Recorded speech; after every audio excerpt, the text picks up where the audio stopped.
Hey guys, today we're going to take a look at the scope that my buddy picked up for his Ruger American Hunter rifle that I currently have with me.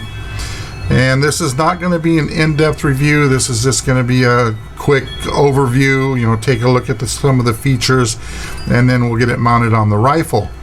He picked up the Arken SH4J Gen 2.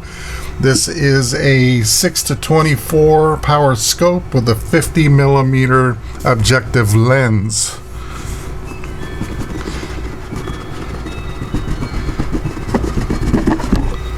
Alright, this comes nicely packaged. You can see all the padding that's in here.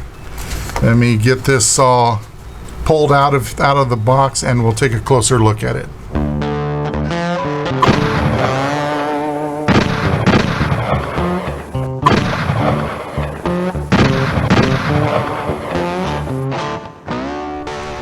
Alright, so inside of the box, of course, you get your scope, and it comes with these rubber bikini style lens caps. You get a 2032 battery for the illuminated reticle. You have a Arken sticker. In here we have a cleaning cloth and the necessary tool for resetting the zero on your turrets, because they do have resettable turrets. You have your owner's manual and a sunshade. Okay, so we have a very, very beautiful, nicely made scope here. This thing is very impressive. Now, this is a one-piece 34mm tube. I'm not sure the grade of aluminum that was used to make this scope. The rings that my buddy bought for it are Arken as well, and these are 7075 T6 aluminum. Darn glare. So I would assume at minimum this is a 6061 aluminum. So like I had mentioned before, it is a 6-24 power, and here's your magnification ring, and that thing is impressively smooth, really smooth. It's actually kind of stiff as well, but my buddy also provided a throw lever for it. That darn glare. A throw lever for it, so that should make it much easier. The diopter here, that is, wow, I can't believe how smooth that is. And it's got enough tension on it to where it's not going to move under recoil, as this is rated for up to 50 BMG. You have your re-zeroing turrets here. They are tool free. Well, you do need a tool to reset the zero, but I mean, the adjustments are tool free. And as you can see on the cap, it's a 1/4 MOA per click at 100 yards, and that's upside down. So there we go. And let's listen to this.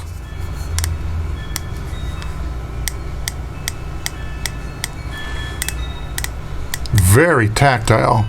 Now, the audible on it isn't very loud, but that's extremely tactile.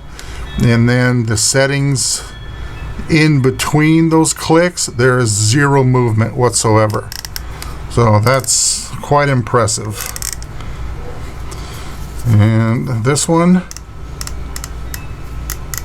that's the same very tactile feel, but and the same as far as the audible part goes, and zero movement in between those clicks. Over here you have your parallax, and it goes from 20 yards to infinity.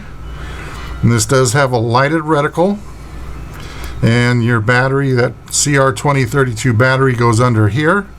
Now this adjustment, that is extremely tight. Yeah, that is really tight to turn. Okay, and I mentioned before is a 50mm objective lens. Well, that's pretty much it for the scope. That's all I'm really going to go into it. Let's see, the reticle on this.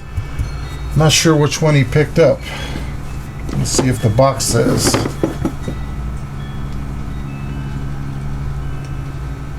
I'm sure it's an MOA scope, and like I mentioned before, it's a first focal plane reticle.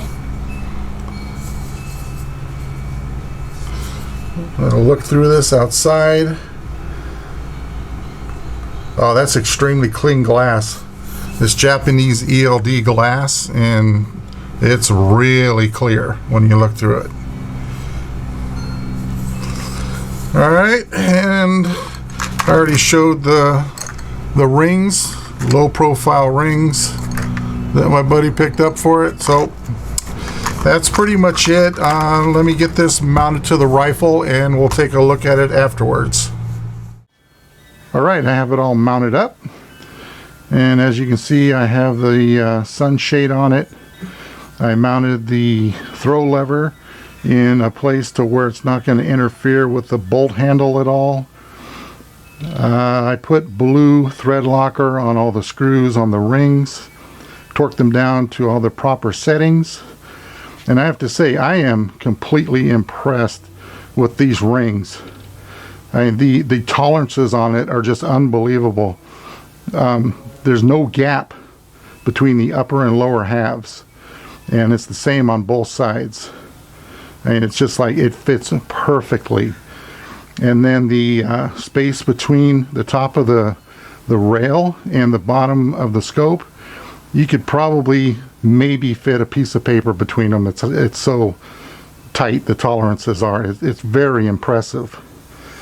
Now I guess the only thing left to do is get this to the range and shoot it. But you know what? I hate to take it to an indoor range. It seems a waste to only shoot this at 25 yards. I have a friend that actually belongs to the same gun club as I do, and he told me I could tag along with him whenever I needed to go to the outdoor range, because I haven't been in a couple of years, and the reason for that is the outdoor range I belong to, the gun club, it's a mile off of the paved highway, and there are sections of it that are fairly rough. There's some good sized rocks you have to drive over, and even like a small stream you have to cross, and the current vehicle I drive is much too low to the ground to make it across that section, so that's the reason I haven't been. But like I said, I have a friend that belongs to the same club, and he said I could tag along with him, so I think I'll hold off on getting to the range until I make arrangements with my buddy to go shoot this outdoors, because this has to be shot at least 100 yards in my opinion. So there it is. The rifle is complete as of now. So that's all I got for you guys today.